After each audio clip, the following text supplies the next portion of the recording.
Peace, family. Welcome. Today we're going to discuss Marcus Garvey's To Go Back to Africa. This is one of the passages in the Book of Power. And, as you can see, it's on page 35. And it's in the preview. So I have a preview. I'm reading from it right now. You can see 183 pages. Preview for the Book of Power. And what I'm going to do is I'm just going to read this to you, but I'm going to read it thoroughly. I'm going to go through this and let you know the value of a good book in your hand and excerpting, but also analyzing works of the past. So this right here, we're going to read the preface. So I preface everything mostly so just to prepare you for what you're going to read, because the reality is this, that a lot of things that you're going to read are going to have nuances to them, and you want to be prepared before you engage them to engage those nuances, So this is Marcus Garvey. It's in the section top 3 male speakers, so he's one of the top 3. The other 2, of course, Carlos A. Cooks and Julius Nyerere, right? But this is it right here. This is an excerpt from Philosophies and Opinion of Marcus Garvey, your annual reading from Wezi wa Undongo. The book is excellent, but needs to be edited and updated, particularly for its aspiritualism. So that's something that I wanted to let you understand right there. Even though the Philosophies and Opinions of Marcus Garvey is excellent, it needs to be updated. And particularly because one thing that we have to do as a people is stop encouraging aspiritualism. The reality is that, unfortunately, when you encourage an aspiritualism, you encourage others to go to that aspiritualism as well. And it's like a byproduct that unfortunately can mislead and misguide our own people. The perfect example, or one of the best examples I would say, is that when you come to the top 3 female speakers, you have Barbara Sizemore, you have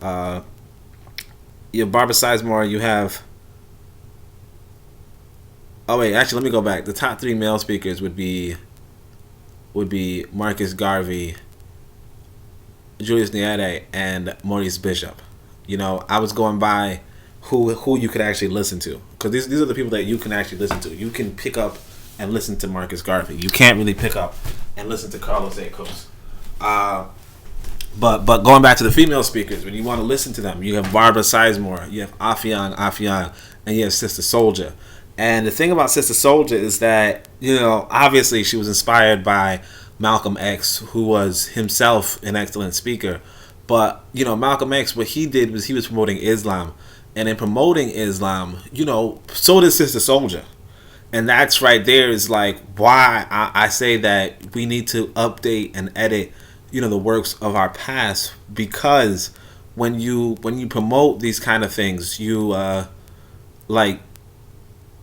it takes away from the message, and you could have powerful people coming in your shadow, and they kind of take up the wrong parts of the great message in there. So that's one of the things that I say, Philosophies and Opinions of Marcus Garvey, edit, translate, update, but get that spiritualism out of there. You know what I'm saying? Unless you're looking at it from a historical perspective, right? So anyway, so this portion relates to, we do not want all the Africans here in Africa. And so I want to say this is the truth. We don't fight for the Askari. You have to understand that there are Askari in this world. You're not supposed to, you're not fighting for them. You're not fighting for them. If anything, you're fighting against them. African people comprise multiple groups. The group that I belong to, or I encourage you to belong to, would be the Ankobia, right? And those are the people who are on our for African people. And then you have the Askari, who are just, the negative, the toxic, the losers, the just the do nothings, you know who they are. The enemies, the traitors, these are the Askari. So, but there are other things here we don't endorse, right? So when we're looking at this particular passage, I'm just prefacing it, right? The brotherhood of Africans with hybrids is not a concept for us, and the appeal to whites is not a pursuit of ours. So hybrids is what I would call the Eurasian. So the Eurasian is because and there's a reason why you use the word hybrid instead of Eurasian at some points, and one of the reasons is that the Wazungu. All right, if you call him Eurasian, right? If you say you're African, he's Eurasian, right? Eurasia is a supercontinent. Okay, it's the continent. It's the combined landmass of Europe and Asia, right? What you're essentially saying is that Eurasia is, I mean, essentially you're saying that your land is Africa and their land is Eurasia. This is not a concept that you should really encourage. I mean, some people want to say, oh, we only want to be Africa, sure, but the reality is that when you're looking at the situation from a power perspective, what you're looking for and what you're looking at is the whole earth is yours. You see what I'm saying? So it's not so much that these people have a continent and you have a continent, or these people have multiple continents and you have one continent. What you have is that you have the planet, right? And they're trying to take it from you. Because again, they don't respect your land rights. They don't respect that your quote unquote claim to Africa. So why are you respecting their claim to Eurasia? That's where it doesn't make any sense. But let's keep going. Brotherhood of Africans with blah blah. Whites fight for us to be suppressed and have no interest in our autonomy. You see what I'm saying? So one thing you're going to pick up on is that Marcus Garvey often talked about the brotherhood of the humanity, right? It's like, no, there's no brotherhood with the people who are trying to suppress you, right? And who have no interest in your autonomy, okay? They will not fight on our behalf. You see, Baba, Marcus Garvey was the most intelligent man of his time, right? And white propaganda reached even his intellectual height, and that's something that we have to understand, that even though Marcus Garvey was the most intelligent man of his time, the white propaganda still reached that height. So it's like, it's going to reach you. It reached you. Or it reached most of us. So their propaganda has strengthened, so we have much work to do. And this is why I say, you got to go pick up this book. You got to go, because even like, you could just see, I'm only talking about just this one paragraph, and you can engage it on so many levels. And this is like just one paragraph. This whole passage is just 2 pages in the book, and it's a book of 500 pages. So just imagine how much it's unlocked, unleashed, captured in this book. And this is why I keep emphasizing and explaining. Look, get yourself this book. Let me see how I'm doing for time. Actually, I guess I can't check it out. Right, the propaganda has strengthened, so we have much work to do. Baba was more than 6 million strong. Okay, his organization had 6 million people, and these are just tidbits I'm giving you. I'm just giving you so you could get into your mind that this was a man who was very intelligent and he organized very well. This is Ancobia. This is what we have to be doing. And my thing is that I look for you to organize with me. I want you to be counted among the 6 million strong of today. But my thing is that I need you to be reading. I cannot have people who don't understand or don't know or haven't read the basic and fundamental works that we're trying to engage. This right here, to go back to Africa, this is a concept that I want out of the way. I don't want to discuss it with people. I want it out of the way. So imagine what that could mean for Africans disciplined and organized for more than an appeal. Because see, he's appealing to these white folk, right? But like he is 6 million strong. And if you weren't just appealing to them, you could have done a lot of work. 6 million is like a small, like a large city or a small city, but or even a small country. You understand? There's only one way to find out, and that's organize your Boko. So Boko would be the first step towards Pan-African nationalism. So I say it's nation time, that's something that Dr. Clark would say. But organize your Boko. Boko is the first step, and as you engage not just the preview to the Book of Power, but the Book of Power itself. And again, the preview is in the link below. But as you engage the Book of Power, you'll understand that yes, the way to African liberation, the way to African nationhood is outlined, and it's outlined in this book. It's really not outlined elsewhere, but it's outlined in this book, and that's why I'm telling you, look, we got to go to it. So let's get into this speech by Marcus Garvey. And he goes, the thoughtful and industrious of our race want to go back to Africa because we realize it will be our only hope of permanent existence. Let's just take that for a second. You have no hope for permanent existence. I want to say this. I have this friend. We discuss let's say race in America particularly, right? And what you have to realize as any group of people is that the race in America or the race in the diaspora or the race anywhere, right?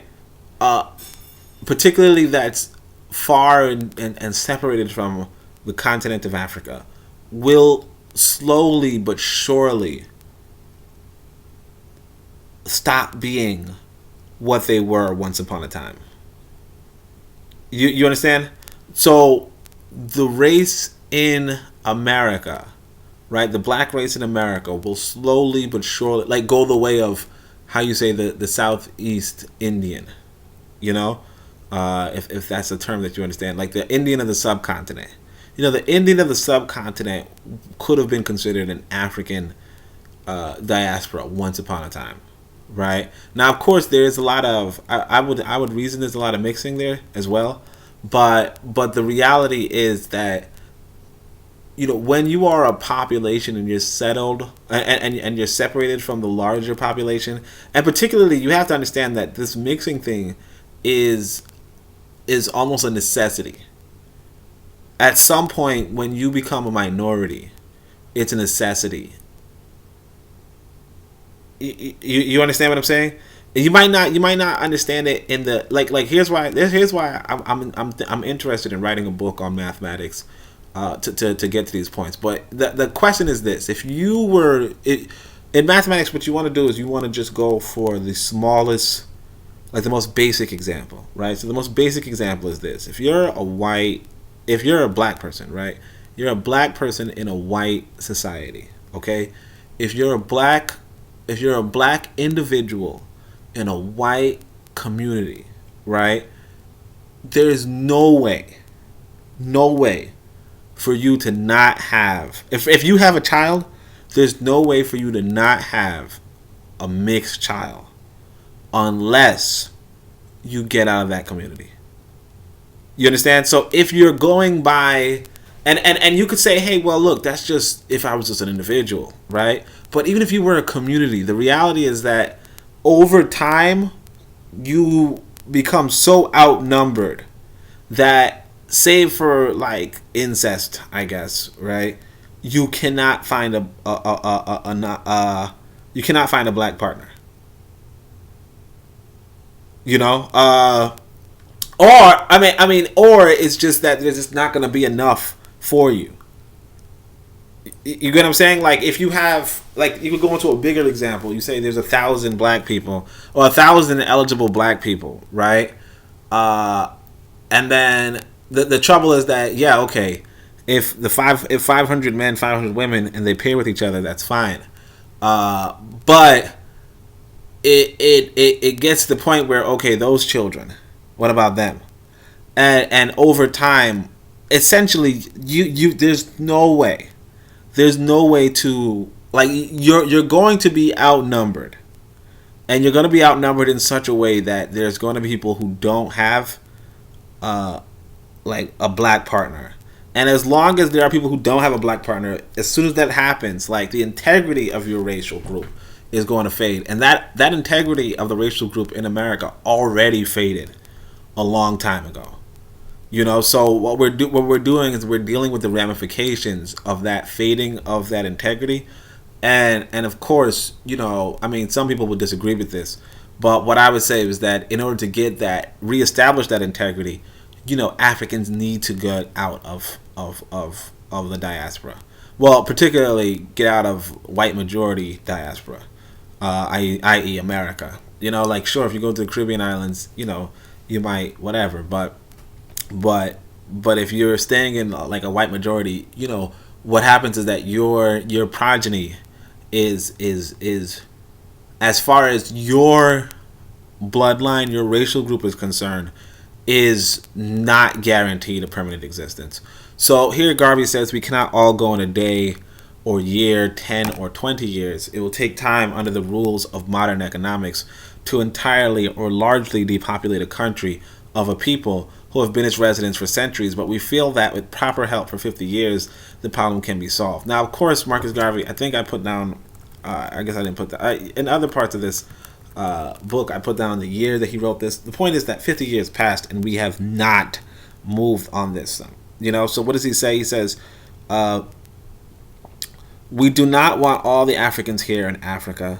Some are no good here and naturally will be no good there. You know, and he's talking about the Askari, more or less. The Askari, the activists, the you know, a lot of people in America are no good here. And look, this is the thing right here. The no good African will naturally die in 50 years. Now, this is not per se accurate. Obviously, you'll be like, oh, wait a second, there's a lot of no good Africans that are still alive. Technically. Okay, technically. So he says the African who is wrangling about and fighting for social equality will naturally pass away in 50 years and yield his place to the progressive African who wants a society and country of his own. So 50 years is a small estimate, I would say. The truth is this, that like if you're going into this thing, the truth is that it's going to be a slow genocide. You know, and you won't even say it's a genocide. You could just say, look, eventually people are going to wake up with pale skin and say, yeah, I'm an African American. You know, like eventually. It's going to take several years, of course, several, maybe centuries or a century or something, but eventually, I mean, and you see it kind of today, more and more you see people who you wouldn't link to traditional African groups who are saying, yeah, I'm an African, and but that's the way of genetics. And some people might be like, yeah, well, they're just perpetrating a fraud, Rachel Dolezal, so on and so forth. But no, the way of genetics is that the majority, like the majority wins out. The science, the scientific terminologies would be clines and clusters, right? And the reality is that an individual, like the cluster follows the majority. Or if the minority is big enough, it influences the majority. But the reality is that you're not going to have that purity over time. So the pure African is fading and fading fast in America, and you know this because one of the passages I showed you in the Book of Power. One of the passages I showed you is this nurse, and she's writing 100 years ago, and she's telling you. So this is the 1914, I believe, right? And she's telling you that you could see the first mulattoes in a sense. You could see.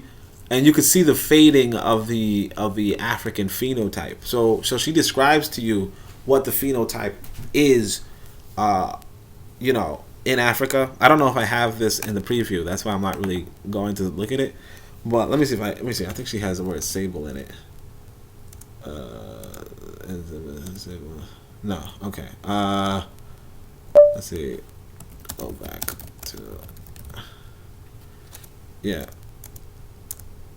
Okay, yeah. So anyway, yeah. So, like she had explained to you, yeah, we have this sable, black, pure phenotype, and it's slowly giving way, and she's explaining to you why and how, and so this is the point in time when Marcus Garvey was engaging African people, and the reality too is that you look at this other speech I have, which was of Dr. Ben. Dr. Ben would tell you that, or Baba Ben, he would tell you, yeah, during that time period, black people would brag about the white blood in them. They would brag about the white blood in them, and that's something that Marcus Garvey fought against. But he's discussing and talking from a time period of that, like where this pure type of African, if you will, is slowly fading away. For less melanin richness and less qualitatively African phenotypes and genotypes, obviously. But let's keep going. So yeah, the 50 years is a little bit of a short estimate, but you have to understand that the goalpost has already been moved.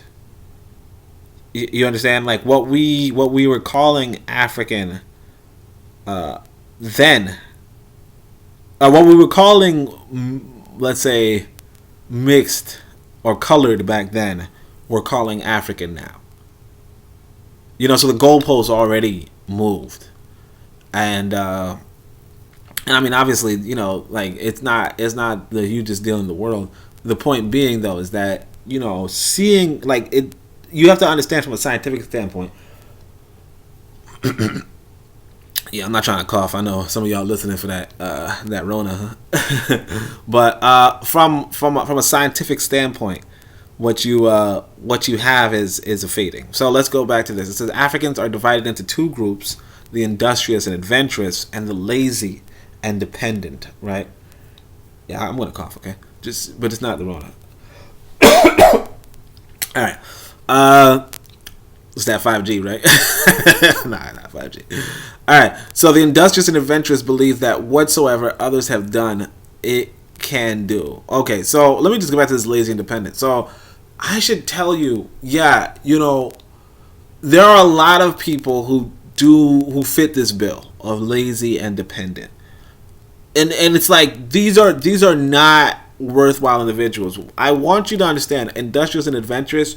Industrious are those putting out products, those who are doing the work, those who have notches under their belt. Adventurous would even be, even further than that, if you will, but like those, who have stuff, who do stuff. I don't even want to give you guys too much, information. Obviously, you already know what it is.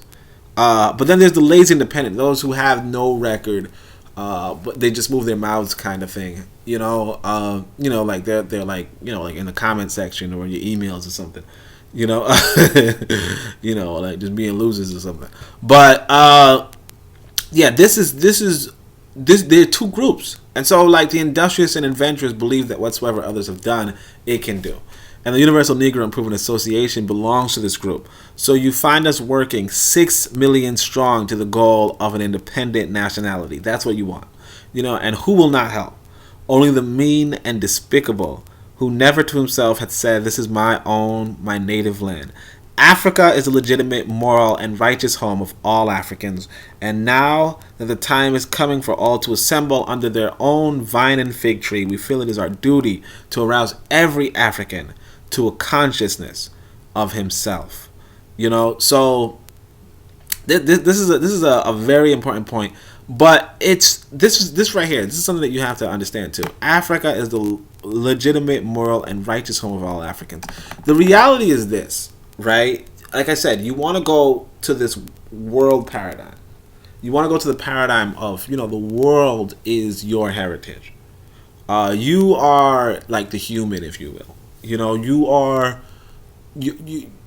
you like the world is your heritage. Let's just say that. I'm going to there's only 2 more paragraphs, so what I'm going to do is I'm actually going to enlighten you and exchange for you. I'm going to show you.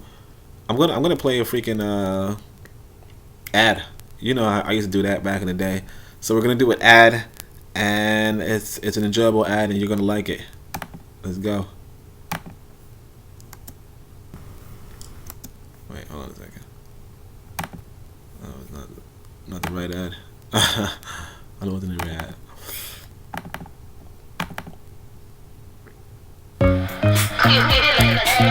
Okay, so I know books. Alright? So let me tell you about a book. Check it. All right. So the goal and objective is to be selective, electing for knowledge with the black directive, checking sources, heritage, and legacies, with the brilliance to defeat our nemesis. The book of power, so aptly named, esteemed and famed for informing the brain and doing the same as the ancestors before us. Sankofa. Afterlife chorus, wisdom is the key against dangers. And the hinge of leaders will lead to changes. We are doing Africa with no strangers. Do you hear us? Okay, hold on. We can't continue to beat the second fiddle. African power is the end of the fiddle. To build a nation, the lights which never existed. The motto heretofore, we persisted. Better, we resisted. Best, we building. We'll raise the roof and break through the ceiling. Peeling away the chains we were given to stop just surviving, start thriving and living. Africa's about to host superpowers. China and US back up in 5 hours. No one can be free without freeing themselves. But freedom is shown and owned on bookshelves. The book of power, a key for liberation. There's no domination, where there's education. Because ignorance is man's main weakness. All of exploited the streets don't teach this. Send the pages of sages, kinky quick. Akampong, Delaney, Dessalines, Nyere, Garvey, and Zinga, and Cooks. 500 pages surpassing most books. The task is told to bring up the continent. You will hold the tone for the competent. Have some pride and push forward your chest. Your leaders are reading one of the best. The book has science, covers violence, self-reliance, and does away with silence. The time has come for the work to get done and build up a land that is second to none. We'll organize, technologize, strategize. A new Africa before our eyes, and blackness will be the complexion we see. Anytime we envision what it means to be free. So come join minds, read what is written. Here be solutions, no longer hidden. Nothing works in theory, all that works, works and works. So it's time to put ourselves first. Change the leaders and lead the changes. Tell your friends, family, and neighbors. Change the leaders and lead the changes. Tell your friends, family, and neighbors. Change the leaders and lead the changes. Tell your friends, family, and neighbors. Change the leaders and lead the changes. Book of Power. Book. So the Book of Power can be purchased on Amazon. Just click on the link below. I know y'all dancing, right? Tap. Tulunde ma Tushinde is fat. Tushinde is fat. Tulunde ma Tushinde is fat. Oh, tap. Alright. Yeah, okay. Tell you, man, I'm about to play that more often. Where were we at? Alright, so white and black will learn to respect each other when they cease to be active competitors in the same country for the same thing in politics and society. So this is interesting. So like the word respect right here, I think that's what I was really talking about before. You're not really looking for respect, but this is important too to remember that white and blacks are active competitors in the same country for the same things in politics and society. And that's where things get a little messy, because what you do is you say, oh man, you know, there's white privilege. Yeah, I mean, it's privilege in the sense of it's not privilege. It's more like you done effed up. You're in the same damn country as another people and you expect to be treated better than them when they run that freaking country. You know, and the reality is this. Look, you have to think from a power perspective, and that's what I'm giving you in this book, right? In this book, you're going to realize, you're going to say to yourself, look, if I put all this work into building a nation, right? If some white boy from overseas going to just walk in and get everything that a brother works for. You understand? And you'd be like, no, I'm not going to give him everything that a brother, like I'm not going to give him everything that my brother should get first. You understand? Like, and because of that, but you're going from the perspective of, you know, oh, well, you know, this is my country. No, it's not your country. It's the country of the people who are running the nation. You're not running the nation. Whenever you run something, and this is important to realize too, whenever you run something, you give to your own first. It's like I'm running my, like if I'm running my fridge, right? I give to my mine first. You know, if somebody comes around, you know, oh, well, you got any, you know, can I borrow some food? And, you know, I'm hungry. It's like, yeah, okay, let me look at my fridge to see if I got anything to spare. You understand? And that's the way that everybody's going to treat you in this world. They're going to say, look, let me see if I got anything in the fridge to spare. You know, let me see if I got any resources to spare. You know, let me see if I got any, you know, clean water to spare. And if they don't got it, then you ain't going to get it. You got to do for yourself. And that's really one of the important concepts that you know, you're going to get here. You know, you're not really gonna get it elsewhere. You're gonna get it here though. You know, I mean, you will have to really search pretty hard to find it elsewhere. But here you don't have to search too hard. You just gotta read. But let's keep going. And again, like this is the preview. So you know you can see on the top preview to the Book of Power. So let's go. Let them have countries of their own, wherein to aspire and climb without rancor. You know, the races can be friendly and helpful to each other, but the law of nature separates us to the extent of each and every one developing by itself. Then hold on a second.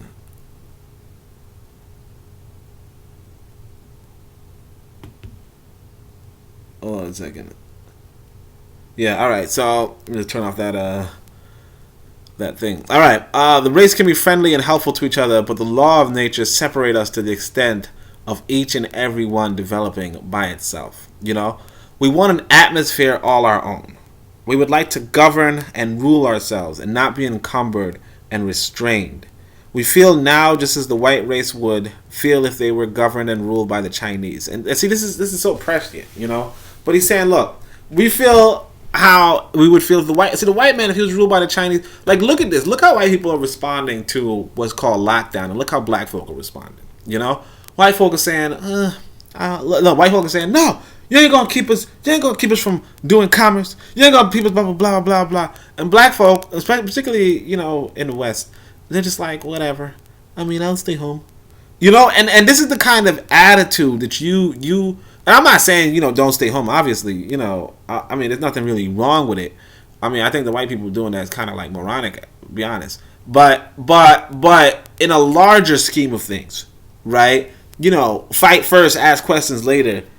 I mean, this, like, again, you probably want to ask questions first and fight later, obviously. But or just, you know, fight, but, you know, I mean, you understand what I'm saying. But the important thing is this, that you have to realize that white folk, they don't want to be in no tyranny. Black folk kind of just, like a lot of black folk, particularly in the West, are just like, oh, I'm under a tyrant government. You know, and this is like even in Africa, to be honest. You know, you're like, oh yeah, my president's a dictator. He's a harsh dictator. I gotta watch it. And you just kind of like sit along with it. You know, that's not to say that white people don't have that. It's just, you understand? So, all right, let's say if we live in our own districts, let us rule and govern those districts. If we have a majority in our community, let us run those communities. We form a majority in Africa, and we should naturally govern ourselves there. No man can govern another's house as well as himself.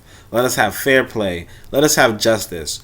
This is the appeal we make to white America. So, you know, that part obviously is like, probably shouldn't keep that in no book. But I want you to grasp and understand now. First, like, this is incredibly intelligent individual, and you know, of course, I have several of his speeches here, and I gave you the ones that I think that, you know, to point you in the direction. You know, obviously, I want you to read Philosophy and Opinions of Marcus Garvey. So I want you to get that book, and you're gonna have to order that. I can't even give you an ebook on that one, but outside of that, you know, this is just one of the major speeches in the Book of Power. You see, I do the analysis, but I don't leave you with you know, oh look, let's read this, and then you just say to yourself, oh well, like maybe we should look for the respect of the other races. No, I'm letting you know that I'm letting you know that yeah, this is a great speech. There's some work to be done, but what's important is that we realize that, you know, like, our mindset has to be here. You know, we do not want all Africans here in Africa, you know. And obviously, you know, he said Negroes or whatever, but you understand what I'm saying, right? Some are no good here, naturally some of you, and the no good will naturally die in 50 years. Like, the reality is this, that you have to realize that a lot of these people that, you know, you don't like in America, or you don't like even in Africa, wherever, if you don't like somebody, you think they're saying the wrong stuff, like, just remember, they're gonna die. They're gonna die soon anyway. You understand? Like, what? Like, don't like, just follow what you need to do. You need to ensure your permanent existence. Okay, your permanent existence, whatever that may mean.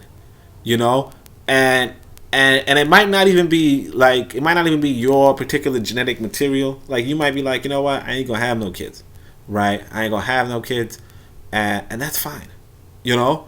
But you develop a continent, the continent of Africa, or you develop a nation in Africa, and even though it's not your genetics per se that's going to be,